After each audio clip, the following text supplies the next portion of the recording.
Namaste everyone. Namaste everyone. This is Dr. Sunil Tumala. I am a board certified neurologist and I am also a yoga instructor and yoga practitioner. It doesn't make any sense if you only instruct and don't practice. So I just wanted to put it out there. So today I'm going to briefly talk about some theory about neck and back spine and the pain related to it. But the theory has no meaning if there is no practice. So we'll do some practice after that. So even a ton of theory has no meaning if you don't put that into practice. So please wait and do some practice as well, so that we want to introduce you into this yoga therapy. So I will go over some pictures and I'll share my screen as I am going. Okay.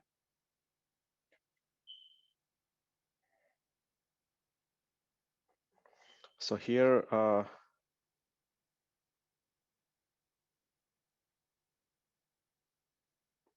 so as you can probably see here, so that's a spine, cervical. So I'll just highlight few areas here. So cervical, and this is, I think it's not showing up properly, but that's your thoracic, and then you have lumbar, and then you have sacral. Okay, 4 areas of the spine. So we'll go over cervical and lumbar. And if I expand it,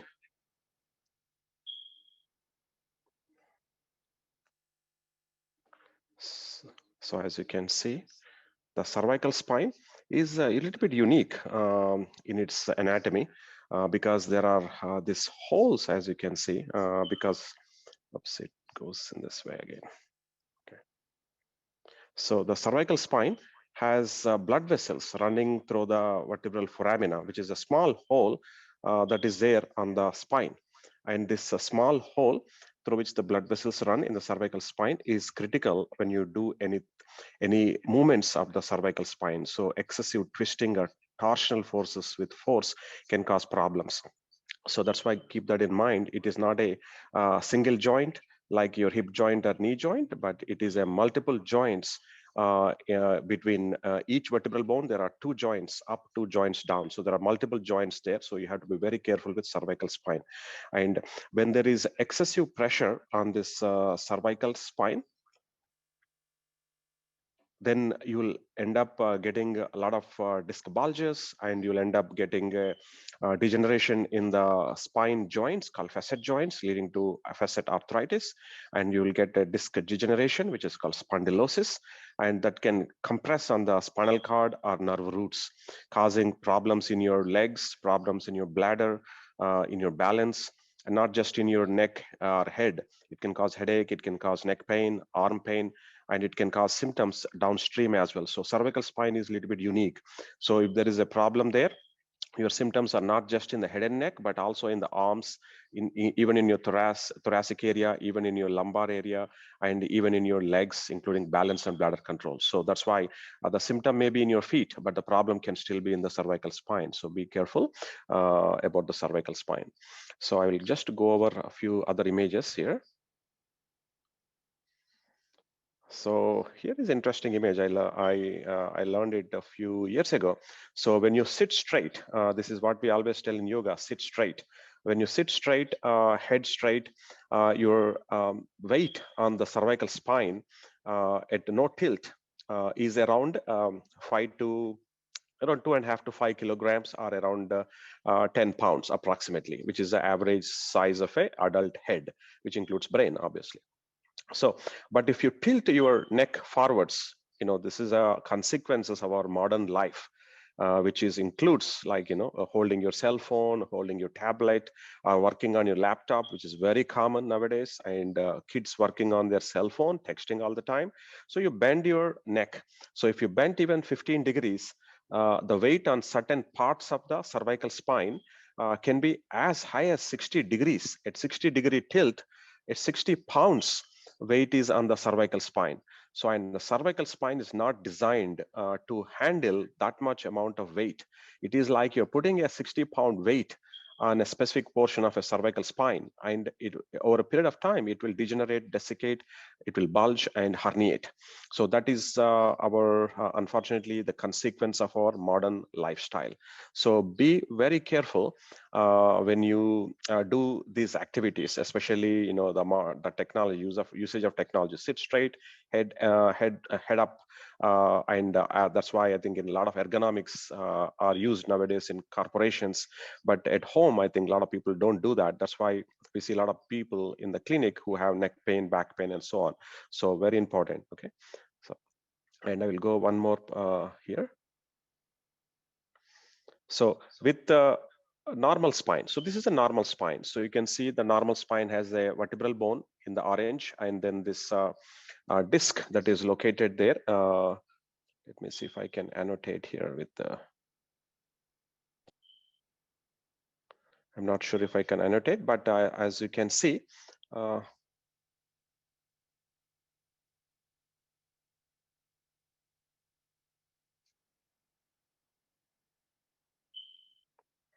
so let's see if I can do that. Okay, so here is your disc. Okay, so that's your disc, and this is your bone. So the disc, bone, disc, bone. So that's the architecture of your spine. It is like your brick and grout. Only difference is the brick is as good as any bone because it's your vertebral bone. It's calcified unless you have osteoporosis. But the disc is not a grout. It is not a concrete. It is not calcium. It is just a cartilage-like thing. It gives a cushion and shock absorbing effect. But that height of the disc is very critical. This height is very critical. If you don't have this height, so what happens over a period of time, the nerve root that is coming out from this hole, enough space is not available. The nerve root gets pinched. When the disc is bulging, the nerve roots gets pinched. So as you can see here, at one of the place here, the disc is bulging, and then it will touch the nerve root coming from here, and that will lead to pain that goes into your tip of the finger or top of your head. And you may think that something is wrong in the finger or maybe in the head, but the problem may be in the upper cervical spine or mid or lower cervical spine, something touching the nerve root, which is destined to go to that area. So, and this disease process goes through various phases. You have degenerated disc, which is very common with the time. So you'll have some very, very small changes in the spine. And then you will get what we call bulging disc. This is where we see most of the patients in the clinic. They have bulging disc, little bit bulge touching the nerve root in certain positions. When you lay down on certain position, turn certain ways, the nerve root gets touched by this bulging disc. Still very much reversible if you do right thing, change posture, do some therapy, including yoga therapy. These are all meant to reverse. If you only keep taking Tylenol, Advil, muscle relaxants, and not treat the underlying cause, which is a posture and pressure on the spine, you will invariably progress into herniated disc. So that's another stage. You will be going here. And then once it goes here, the disc herniated and pinched on the nerve root. And to some degree, you may consider this as a stage where you're reaching irreversibility. So that means your spine may not be coming back even if you do any changes here. So our incentive is to act before you go into this stage. Okay, so this is you want to act here and prevent it from going into these stages. So once it herniates, I think I have a few patients whom we conservatively managed and still they were able to do really well. And but people can argue this patient might need surgery, and but you can still conservatively manage to some degree with the extreme precautions. But once it crosses, the disc collapses. As you can see, the thickness, which is supposed to be like this, he's almost here, very tiny. So the disc collapsed, very thin, and a lot of irregularities developed in the junction between the two vertebral bones. This irregularities cause sagginess there, and then this is the stage where patients need surgery to fuse these two into one piece. So that is what surgeons call it as a fusion surgery. Okay, when they fuse, they remove the disc, put some bone in between, so they make these two pieces into one bone. So no mobility, there is no mobility at that level anymore. So very important, because once you do that, what happens is the mechanics of your spine, because spine is the place or the skeletal framework through which the entire things work in our body, right? So you have head and spine, and everything is attached to, technically directly or indirectly, to the spine, whether your shoulder joint or your scapula or your pelvis, everything attaches to it. So the weight of the body goes through the spine to the ground. So if you don't take care of it and you end up fusing it, then the changes start happening above and below. So over a period of time, you will develop accelerated degeneration at one level above, one level below. So then you'll end up needing another surgery down the road, potentially, to fuse them again. So it is a, in my opinion, a symptomatic treatment. It is not a curative treatment. It may appear to be a cure at this stage. Temporarily pain may go away, but you are not curing the disease. You just covered it up. If you take medications, also is the same thing. You are basically covering up the symptom and letting the disease progress in the background. So the goal is always to slow down the disease progression, understand the cause, and effectively treat the cause and cure the cause as much as possible. I give this example all the time. If you have a crack in the wall, you are not going to go and put a tape on the crack or put some poster on the crack in the wall to seal the crack to make it look good. You want to see why that crack happened and look in the foundation. Maybe foundation is shifting. And when the foundation is shifting, you address that, then the cracks will stop by itself. If you don't do that, new cracks will happen, your house will collapse. That's a natural consequence, right? So address the cause all the time, not the effect.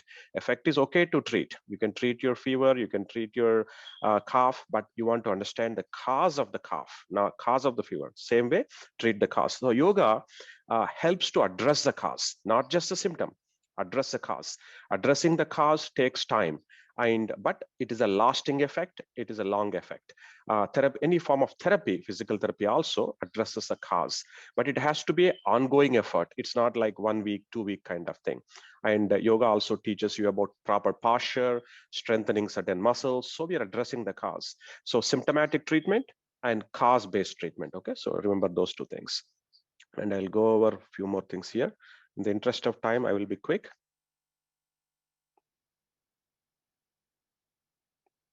So here again, in a cross section. So what happened to this person who has a herniated disc? So if you see here,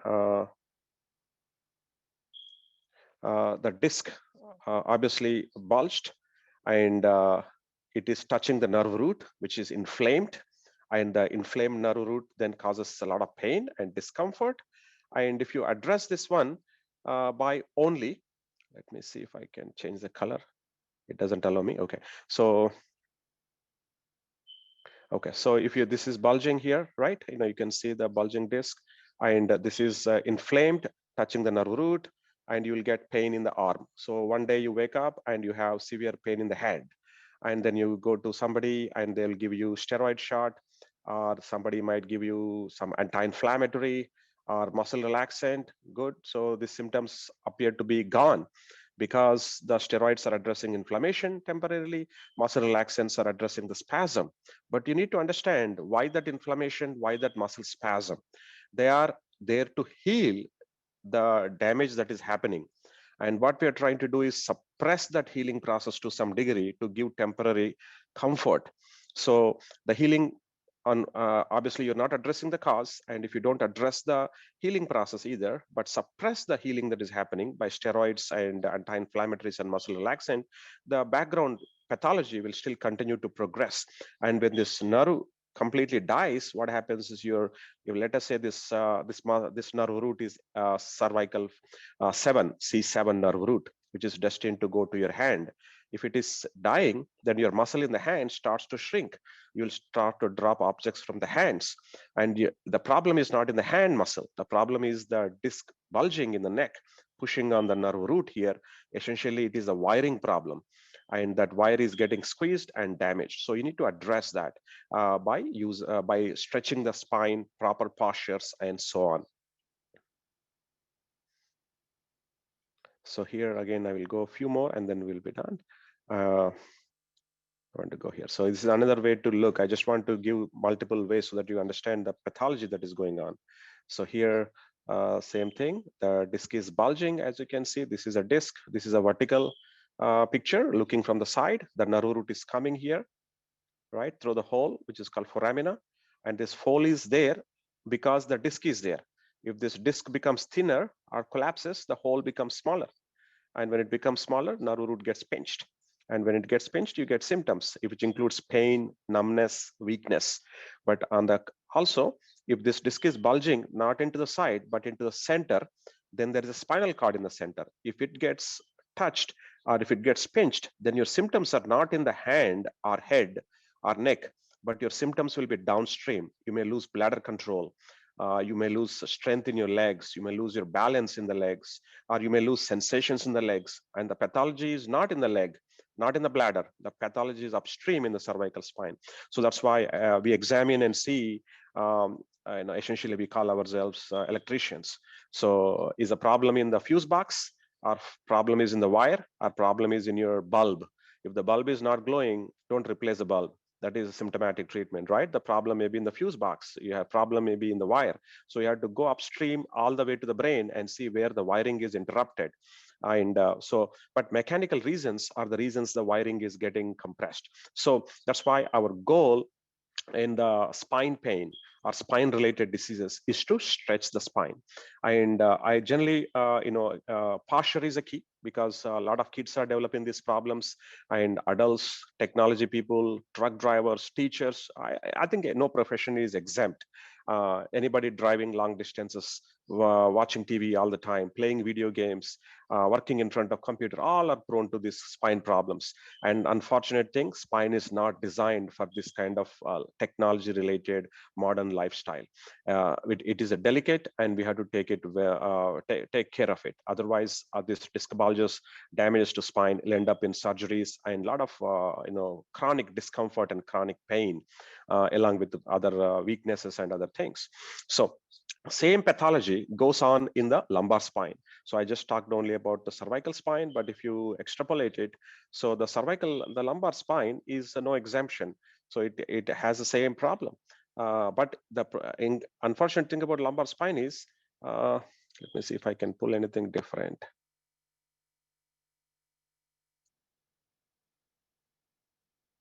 Okay, so the lumbar spine, if you see here, the disc is bearing the weight almost like, let us say, a 160-pound adult. So it is wearing close to maybe 70% of the body weight, like close to 100 pounds is going through that disc, and it is equally distributed in all circle. The disc is like like your coin. And it is equally distributed. But if you are in bad posture, leaning forwards, bending one side, twisted in the sofa, working with a computer in one side, kids are doing nowadays all these things, right? So they put tablet on one side. My son sits in a crooked position all the time. I tell him, wrong posture, and then he sits straight again. So unfortunately, with the technology and the conveniences, we are damaging the spine. So, and the spine, once it gets damaged in the lumbar area, so you get chronic pain in the lumbar area, but also this pain radiates into your legs, and you may lose control of the bladder as well. So because these nerve roots are supplying your bladder muscle, your anal sphincter, your urethral sphincters, and of course, all the muscles and sensations in your legs is going through this area. So if you pinch these nerve roots, your symptoms are not just low back pain, not just pain alone. These are all other symptoms you're getting. So if you're taking a painkiller to treat the pain, as I said again, you are just covering up the crack in the wall with a tape. You are not addressing the cause. So important thing always is address the cause, stretch the spine. And there are multiple ways to stretch the spine without spending too much time. And Savita ji will go over some of these yoga asanas, which are yoga postures. And again, do it carefully. Listen to your body when she's going over, and we will try to do as much as possible, we will do it slowly. Cervical spine is not a single joint, so do it slowly. Lumbar spine is not a single joint, do it slowly. Okay, listen to your body, do not injure yourself. And asana is like a stable, comfortable posture. It is a stretch, it is not an exercise. Okay, so I just want to show one more thing why I said that statement, why it is not an exercise. So here, okay, so this is my YouTube channel. You can go there, and I have a few postures. So yoga versus gym. Gym is not yoga. So yeah, you can get muscles, you can get all the good body and all those things with gym. But with yoga, you not only get that, but you get a good health also. So generally, I discourage patients, at least I don't do, and I discourage anybody whom I know running on a treadmill, because because it just only puts a strain on the spine, and it activates certain parts of the nervous system, which we call sympathetic nervous system, which is not generally good for health. You want to activate parasympathetic nervous system. I won't go there because it's a very big topic, but if yoga activates your parasympathetic nervous system, improves your focus, and stretches the muscles and joints with no undue pressure on them, unlike running on a treadmill or lifting heavy weights, which are putting undue pressure on these joints, which they are not supposed to be. So that's why yoga and regular exercise are not equal. So do not equate them. Savita ji, did I went over? No, Sunil, you can go a few more minutes if you have a research So or anything that you had planned for. No problem. Okay. So here, here is one of my photograph. Okay, so this is I'm a amateur photographer. So I took the photograph of this lion. So that's not a real lion. That's a lion in my home. So here again, I showed this picture. And I wanted to emphasize this one because this is the biggest one. We always see wrong postures. Putting that the technology is damaging our spine. So be careful using these tablets, cell phones, computers in wrong postures. Always sit straight. So again, I will go more on the Q&A, but I don't want to take too much time here. But if somebody has questions, we'll certainly go over there. I just want to keep it simple, and I want to emphasize this again. Any amount of theory is worthless unless you put this into practice. I think there is a saying, right? So an ounce of action is worth more than tons of theory. Okay, so what I went through, all this is theory, and Savita ji is going to give some real practice. So for us to take and do it every day. And she also runs the Yoga Bharati non-profit organization, which teaches yoga as a therapy for physical and mental diseases. So I'm hoping everybody gets something out of it, and she'll give more information of that at the end. And I will be there towards the end also to answer any questions. Since I don't want to take too much time, I'll just end here. One question here: how do we test the neck posture, straightness in general, or how much am I bending without knowing, so that I make conscious effort to straighten? Straighten, yeah. So I think, if you stand against the wall, obviously, if the back of your head is touching the wall, as your shoulders, as your gluteal, and as your ankles all touching the wall, that's a straight posture, right? So, and any posture other than that is a bent posture. Again, don't mistake that with the spine, because spine has a natural curvature in it. So your lumbar spine has some forward curvature, and your thoracic spine has a somewhat backward curvature. This is meant to accommodate your lungs in the chest, and in the lumbar area, it has a natural curvature, a little bit forwards. And that basically, if it is too much, you will not be able to do certain postures, and you will have difficulty touching your shoulders or chest to the wall when you stand against the wall. And you should be looking straight. So when you do this one, your eyesight is looking straight, parallel to the ground. So if you're able to do that, that's a natural straight posture. And when you're sitting, Obviously, if you forcibly stretch yourself up, that generally gives you a erect posture. In the sofa, it's not possible. Anything that is too cushiony, you will not be able to get a straight posture. So sometimes, again, this is a problem with comfortness, right? All the chairs and all those things which give us so much comfort, cushiony, soft, they just distort your posture. Anything that is a little bit harder in terms of the surface, you will be able to maintain a better posture. Even the beds which are too cushiony will distort your posture, and they're no good.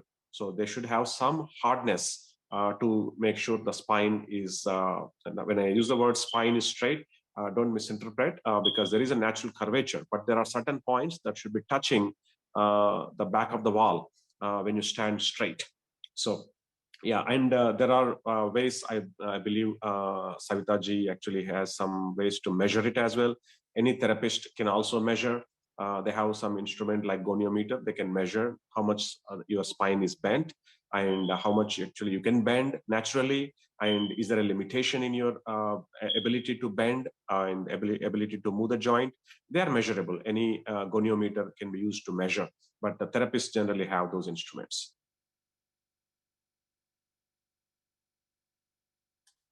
Savita ji, I have a question, comment. Do you have time? Yeah, absolutely. We will go for 3 more minutes. If anybody has to really drop off, we are slightly over time, but respecting all of your time, you can take a leave or stay back. Just another 3 to 4 minutes. 2 more questions. Yeah, Shailesh, please. Yeah, Sunil ji, Savita ji, really wonderful session. Again, thank you for doing this. It's very helpful to the community.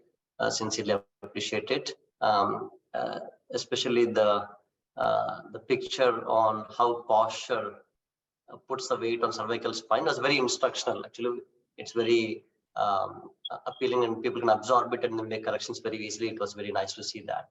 And also, Sunilji, it was so refreshing to see you talk about focusing on the cause so many times.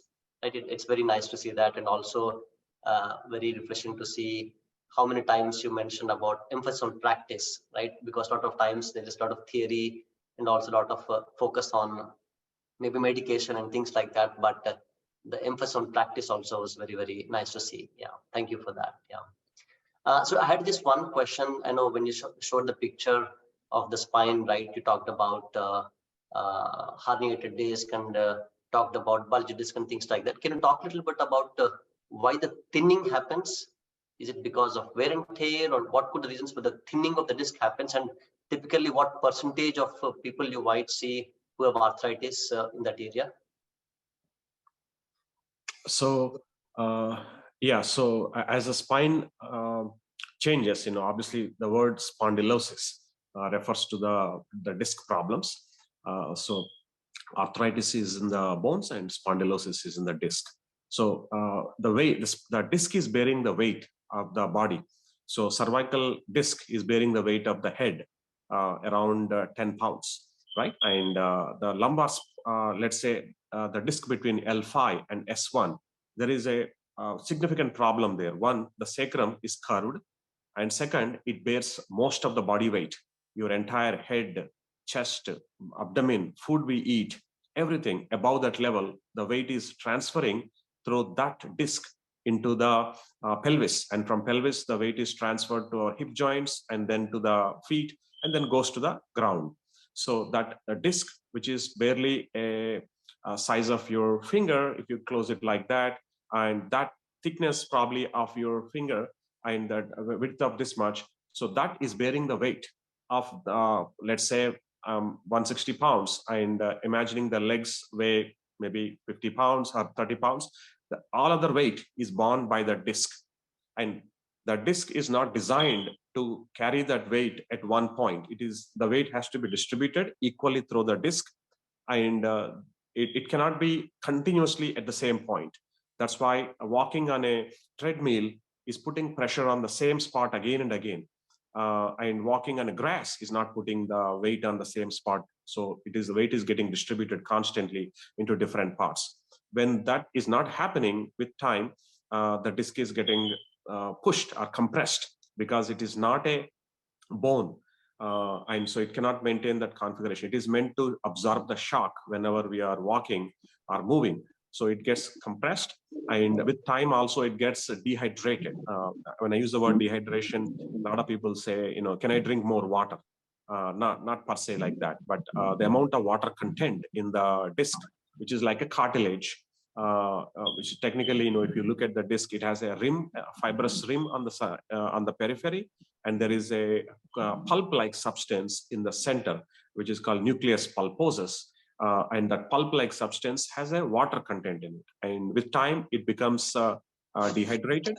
And then the weight of the body, wrong posture, all of them start to squeeze it, become powdery, and then the disc starts to thin.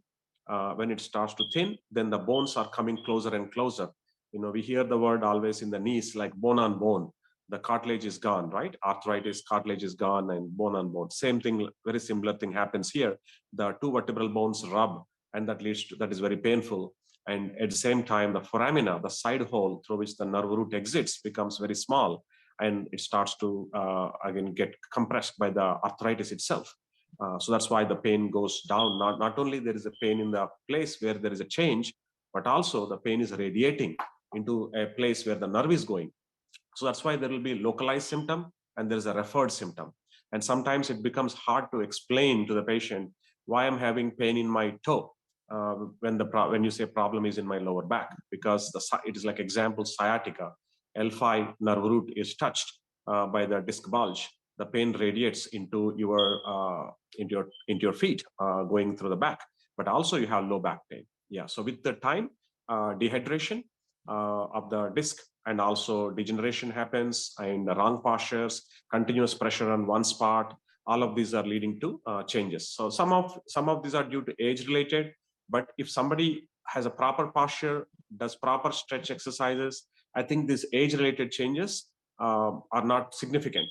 They don't really should bother you. But the changes patients complain about with pain and muscle spasms and radiating pain and weakness is due to pathological changes, which is due to unnecessary pressure at one point, right versus left, front versus back. So some point of the disc is getting too much weight, and other parts of the disc are not getting that much weight, and that is continuously happening, leading to that piece of the disc is getting more damaged.